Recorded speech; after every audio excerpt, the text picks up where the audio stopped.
So hello everyone, कैसे हैं आप सभी लोग। आई होप आप सभी बहुत अच्छे मस्त है एंड सभी सेफ हैं। सो बायोलॉजी की इस नई क्लास में आप सभी का बहुत बहुत स्वागत है। तो इसके पहले वाली वीडियो हमने पादप कोशिका और जंतु कोशिका के बारे में विद डायग्राम जान लिया था, ठीक है। सो आज की वीडियो में हम लोग जानेंगे ये क्रोमोसोम यानी कि गुणसूत्र के बारे में, ठीक है। सो चलिए वीडियो को स्टार्ट करते हैं। तो देखिए, सबसे पहले हम लोग जानेंगे खोजकर्ता का क्या नाम है। तो जो हमारे गुणसूत्र यानी कि क्रोमोसोम है, उनके खोजकर्ता का नाम है वाल्डेयर, ठीक है। अब देखिए, जो हमारा गुणसूत्र है इसको हम लोग विद डायग्राम जानेंगे। तो देखिए, सबसे पहला है कि मानव में 23 जोड़ा यानी कि 46 गुणसूत्र पाया जाता है। कितने जोड़ा? 23 जोड़े, यानी कि मानव में 23 जोड़ा यानी कि 46 गुणसूत्र पाया जाता है। दूसरा, अब जो हमारा गुणसूत्र है उसके जो ऊपरी वाला भाग है, यानी कि जो हमारा गुणसूत्र है यानी कि इसके यानी कि गुणसूत्र के ऊपरी भाग को हम लोग सैटेलाइट कहते हैं। क्या कहते हैं? इस ऊपरी वाले भाग को हम लोग क्या कहते हैं? सैटेलाइट कहते हैं। दूसरा, हमें इसके मध्य भाग को सेंट्रोमर कहते हैं। क्या कहते हैं? सेंट्रोमर। ये जो इसके मध्य वाला भाग है उसे क्या कहते हैं? सेंट्रोमर। तीसरा हो गया, इसके निचले भाग को क्या कहते हैं? टेलोमर। इसके निचले भाग को क्या कहते हैं? टेलोमर। अगला है कि इसके बीच में धागे के समान संरचना पाई जाती है, जिसे हम लोग क्या कहते हैं? एरन कहते हैं। क्या कहते हैं? एरन। इसके यहाँ बीच के वाले भाग में ऐसे ऐसे धागे की समान संरचना होती है, जिसे हम लोग क्या कह देते हैं? जिसे हम लोग एरन कह देते हैं, ठीक है। जिसे हम क्या कह देते हैं? एरन कह देते हैं। गुणसूत्र क्या होता है? गुणसूत्र केंद्रक के अंदर पाए जाते हैं। गुणसूत्र कहाँ पाए जाते हैं? जो हमारे क्रोमोसोम होते हैं यानी कि गुणसूत्र, वो केंद्रक के अंदर पाए जाते हैं, ठीक है। अब गुणसूत्र के अंदर डीएनए होता है। क्या होता है? गुणसूत्र के अंदर डीएनए होता है। डीएनए के अंदर क्या होता है? जीन होता है। क्या होता है? डीएनए के अंदर जीन होता है। अब जीन पर क्या पाया जाता है? माता पिता के गुण पाए जाते हैं। जो हमारी जीन होती है उस पर क्या पाए जाते हैं? माता पिता के गुण पाए जाते हैं। अब ये जो जीन है यही क्या है? आनुवंशिकता की इकाई है। अब इसी को हम लोग ग्राफ में जान लेते हैं। दोस्तों, अब हम लोग जान लेते हैं कि जो स्त्री और पुरुष में गुणसूत्र कैसा होता है, ठीक है। चलिए, तो देखिए, जो पुरुष होते हैं, पुरुष में सभी में आपको पता है कि सभी में 46 गुणसूत्र यानी कि जोड़े में 23 जोड़े होते हैं, और जो गुणसूत्र होते हैं ऐसे वो 46 गुणसूत्र होते हैं, ठीक है।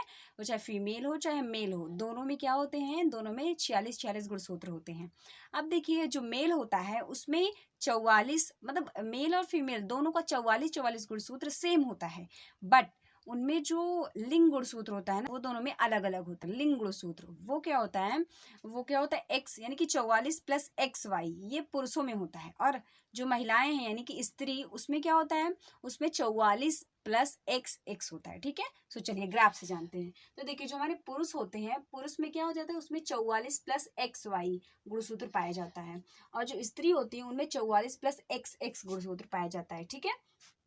अब देखिए, जैसे जब हम जो पुरुष हैं, पुरुष को जो गुणसूत्रों को हम क्या करते हैं? सबसे पहले जब गुणसूत्र जुड़ने से पहले उनमें क्या होता है? उनमें विभाजन होता है। दोनों गुणसूत्र क्या होते हैं? अलग अलग होते हैं। तो देखिए, ये दोनों गुणसूत्र क्या हो गए? अलग अलग हो गए, स्त्री का भी और पुरुष का भी। अब देखिए, जब 22 प्लस एक्स वाला गुणसूत्र 22 प्लस एक्स वाले गुणसूत्र से मिलेगा तो उसके द्वारा क्या होगा? 44 प्लस एक्स एक्स होगा। और एक्स एक्स आपको पता है कि जब एक्स एक्स मिलते हैं तो उसमें क्या होती है? फीमेल, यानी कि कोई भी लड़की या स्त्री बनती है, ठीक है।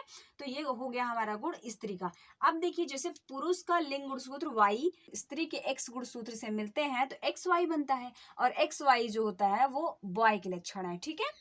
तो देखिए, जैसे कोई भी जो बच्चा है, कोई भी जो स्त्री है, अगर उसमें किसी भी बच्चे में लिंग का निर्धारण किसके द्वारा होता है? पुरुष के द्वारा होता है, ठीक है। क्योंकि स्त्री में जो लिंग गुणसूत्र होते हैं वो एक्स एक्स सेम सेम पाया जाता है, लेकिन जो पुरुष होते हैं, पुरुषों में एक्स और वाई होता है। जो वाई गुणसूत्र होता है वही वाई वाला लड़का वाला होता है, और एक्स जो होता है वो स्त्री का होता है, ठीक है। सो मनुष्यों में लिंग का निर्धारण पुरुषों के द्वारा होता है, ठीक है। तो दोस्तों, अब हम लोग जान लेते हैं कुछ ऐसे जो जीवों में कितने उनमें क्रोमोसोम पाए जाते हैं, यानी कि गुणसूत्र अन्य जितने भी जीव हैं उनमें कितने पाए जाते हैं। तो चलिए देखते हैं। सो देखिए, सबसे पहले हम लोग जीवाणु में जान लेते हैं। तो जीवाणु जो, उनमें एक क्रोमोसोम पाया जाता है। उनमें क्या होता है? एक क्रोमोसोम पाया जाता है। जो मटर होता है, मटर में 14 क्रोमोसोम पाया जाता है।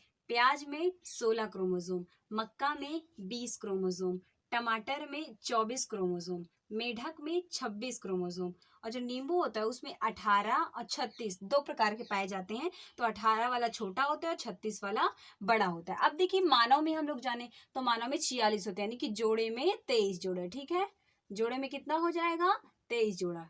ठीक है, अब जैसे आलू, आलू होगा, आलू में कितने हो गए? 48, चिंपांजी में 48, तंबाकू में 48, इन सभी में 48 क्रोमोसोम पाए जाते हैं। टेरिडोफाइट्स जो होते हैं उसमें 1600, यानी कि सबसे ज्यादा क्रोमोसोम किसमें पाए जाते हैं? टेरिडोफाइट्स में पाए जाते हैं। ठीक है, तो ये सारे जो अलग अलग जीव हैं उनमें क्रोमोसोम है। ठीक है, सो आज की वीडियो में यहीं तक। अगर आपको वीडियो पसंद आए तो वीडियो को लाइक करें, शेयर करें एंड सब्सक्राइब करें। बाय बाय, जय हिंद।